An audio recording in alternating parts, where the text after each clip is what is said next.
Her question is, why am I here? And it's a good question, because this is a question that has many meanings at many levels, right?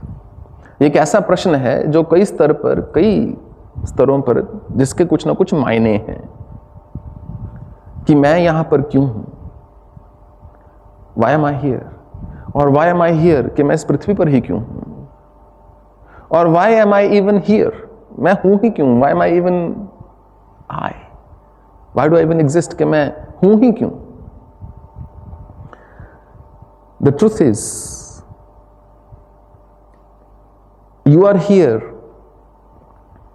आप यहां इसलिए हो because somewhere at some point of time in your life कभी ना कभी आपने अपने जीवन में इस बात की कामना की थी. At some point of time in your life you had wished for a place like this. You had wished for an experience like this. कभी ना कभी अपने जीवन में ऐसी इच्छा को व्यक्त किया था कि मैं भी कभी शांति से बैठूं. That maybe I should also sit in peace someday.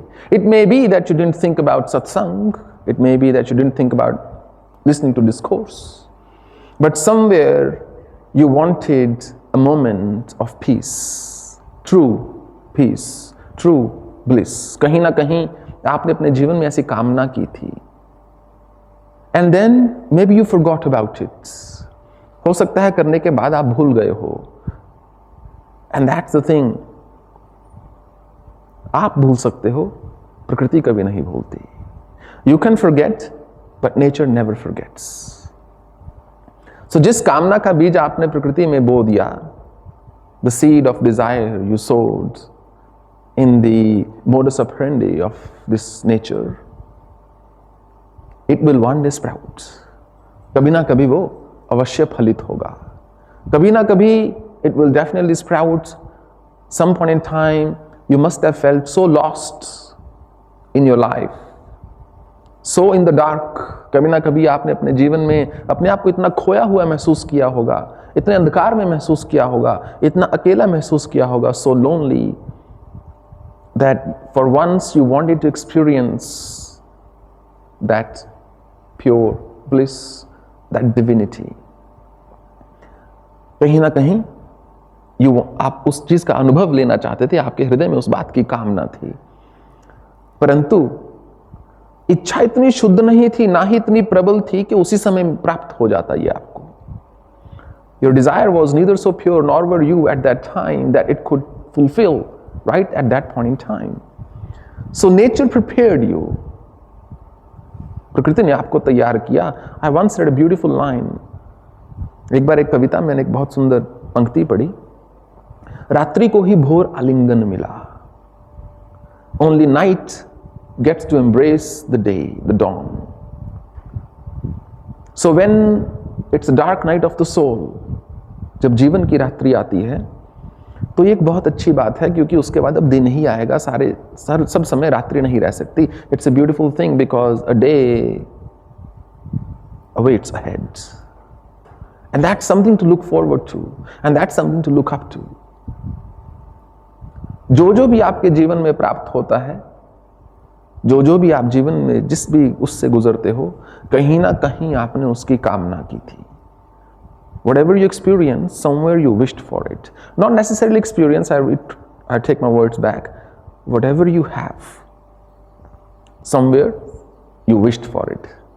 कहीं ना कहीं आपने यही मांगा था. परंतु जैसे जैसे मनुष्य बढ़ता है आगे, the more you evolve, you grow. And then you realize, oh, I didn't really want it. मुझे ये नहीं चाहिए था. मैंने गलत इच्छा कर दी. But too late, पार्सल वहां से निकल चुका है. Right? Your package is already left for delivery. Because whatever you want, it's always delivered at your doorstep. जो भी आपको चाहिए होता है, आपके पास चल कर आ जाता है. खुद नहीं चल के जाना पड़ता कहीं भी.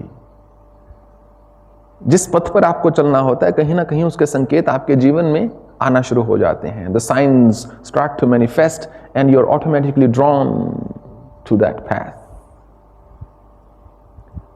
And then there is the other view, which is the view of surrender. उसके अलावा एक और दृष्टिकोण भी है जो भक्ति का है, जो भाव का है, जो समर्पण का है, of devotional service, of sentiments, of surrender.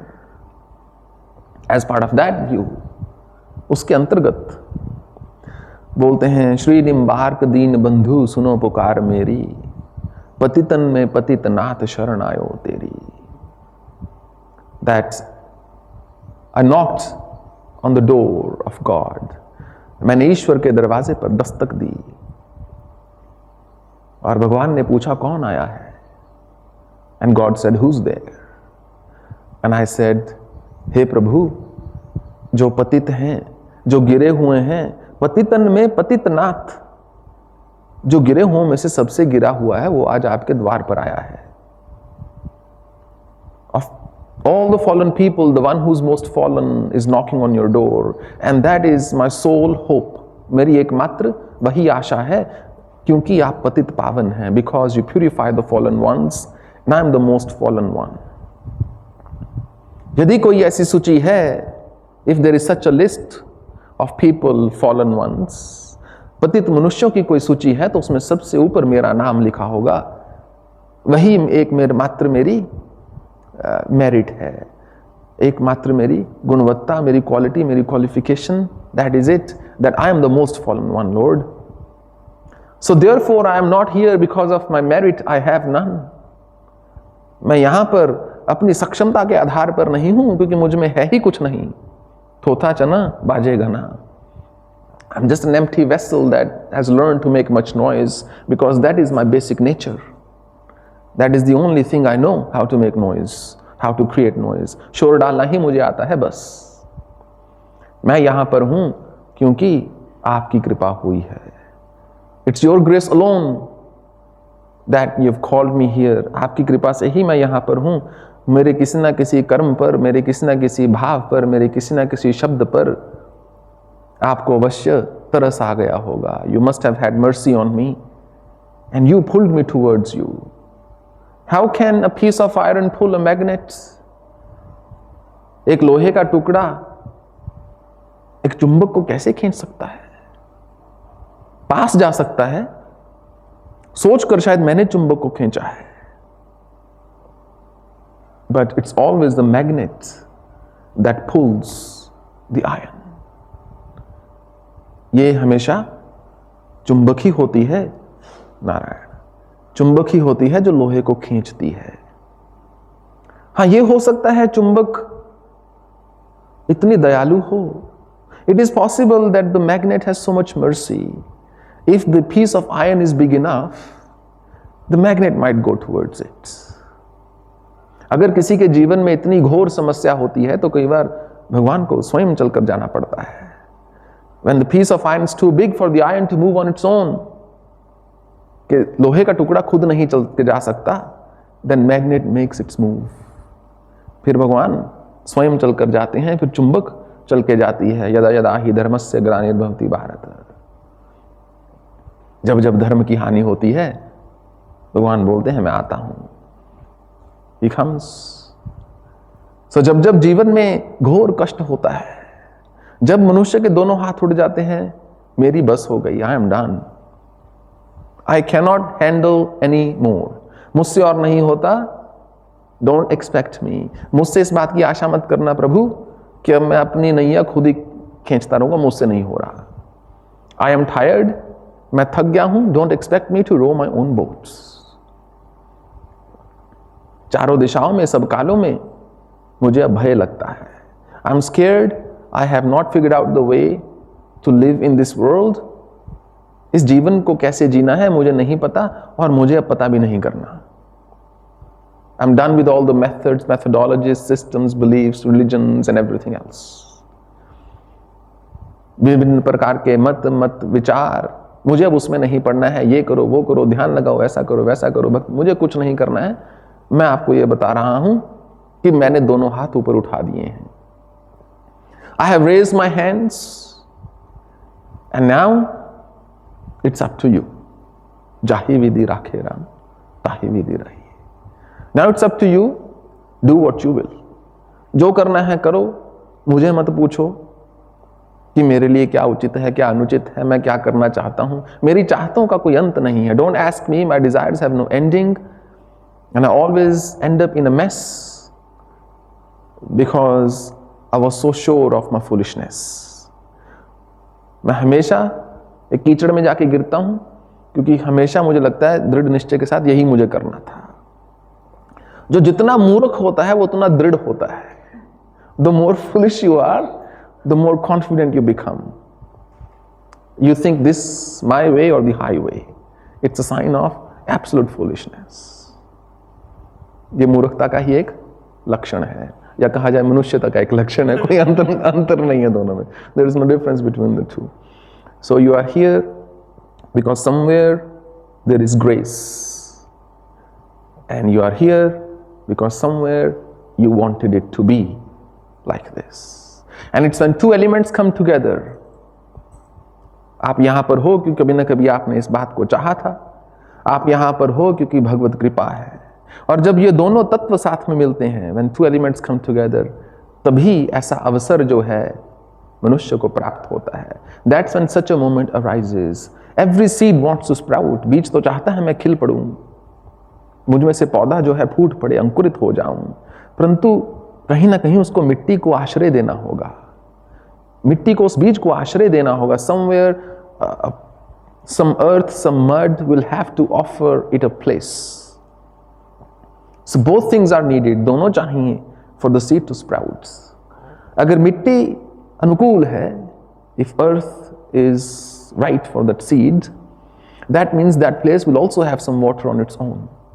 वहां बारिश भी हो ही जाएगी, वर्षा भी हो ही जाएगी, पौधा भी अंकुरित हो ही जाएगा। परंतु जो बीज है, जो सीड है, the seed, if the seed says I am not ready to destroy myself, I am not ready to let go. अगर बीज ये बोले कि मैं अपने अस्तित्व को नहीं छोड़ूंगा, अपने जो उसकी आउटर शेल है, उसकी कवरिंग है, उसका झूठा एक अहंकार है ना प्रत्येक मनुष्य का, मैं ये हूं।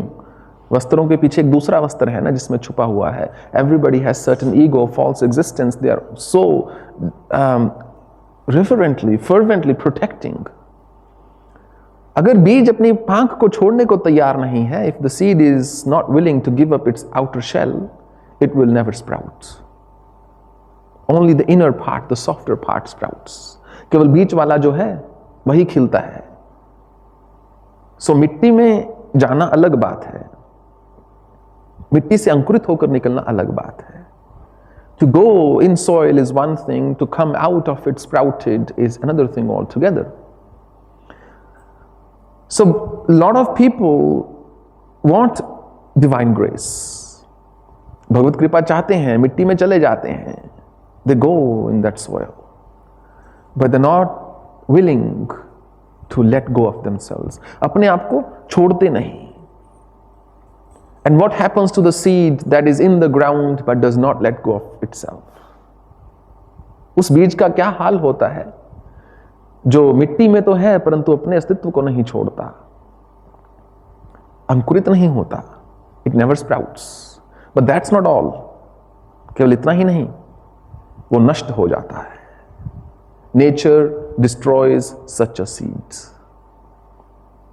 Nature will destroy that seed. It will be eaten up by microorganisms before decomposing completely. उसका जो अस्तित्व है पूर्णतः नष्ट कर देगी प्रकृति। Nature will completely destroy the existence of that seed. So everybody truly is a seed. If you are not going to work with nature, अगर प्रकृति के साथ नहीं चलोगे तो प्रकृति आपको वास्तव में ही छिन्न भिन्न कर देगी। Nature will absolutely shake you to the core if you keep resisting. For a seed to sprout, the only thing it has to do is not resist. उस बीज को अंकुरित होने के लिए केवल उसको इतना सा करना है कि उसको संघर्ष नहीं करना है प्रकृति के साथ। जैसे चलाना चाह रही है वैसे चले, अपने आप ज्ञान का उत्पत्ति होगी। जब मैं अपने गुरु के साथ था, अगर मैं अपना ही दिमाग लगाता रहता तो मैं कहां से अंकुरित हो जाता। मिट्टी का होता है, जो पॉटर, जो कुम्हार होता है, जिसको घड़ा बनाना है, अगर मिट्टी ही हाथ में उछलने लग जाए, वो कहां से घड़ा बना देगा? मिट्टी को स्थिर होना होगा ना. That clay has to stabilize itself and let it slap, let it caress, let it mold, let it shape, let it hold. वो सब करने देगे जो मिट्टी है तो ही घड़ा बनेगा ना, नहीं तो नहीं. So when you surrender, when you are in the soil, if you want divine grace to come to you quicker, अगर चाहते हो कि भगवत कृपा जल्दी हो जाए, बिकॉज ये दूसरी प्रॉब्लम है ह्यूमन लाइफ की, मनुष्य जीवन की, हर चीज जल्दी हो जाए. Everything we want it done yesterday. इंतजार ना करना पड़े, प्रतीक्षा ना करना पड़े, बस सोचा हो जाए काम खत्म. तो अगर भगवत कृपा जल्दी चाहिए, शीघ्रता से चाहिए, if you want it fast, then complete surrender is absolute, basically absolutely critical. बिना समर्पण के नहीं होगा. इसलिए जब हम कीर्तन करते हैं, हम हाथ उठा देते हैं कि आपका नाम जप रहे हैं प्रभु, आपको पुकार रहे हैं, अब किस बात को पकड़ना, अब किसको पकड़ना. That's why when we do kirtan, we raise our hands. That's a sign of surrender. कृपा जो है ऊपर से ही बरसती है. हर बरसने वाली चीज ऊपर से ही नीचे जाती है. बारिश भी ऊपर से ही नीचे है. कि my hands are like this, I am a beggar, please fill them with your grace. I don't want material objects, I'm dropping them, I'm not holding on to myself, my bag, my phone, nothing.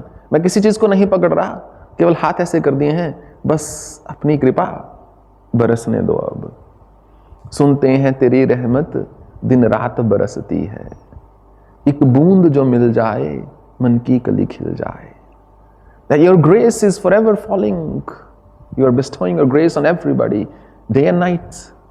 I'm not asking for much, just one drop from your mighty ocean to sprout my mind, so I lose my timid and constrained and restrained and small existence. केवल एक ही बूंद चाहिए ताकि मैं अपनी छोटी सी सत्ता को छोड़कर तुम में वास्तव में समा सकूं.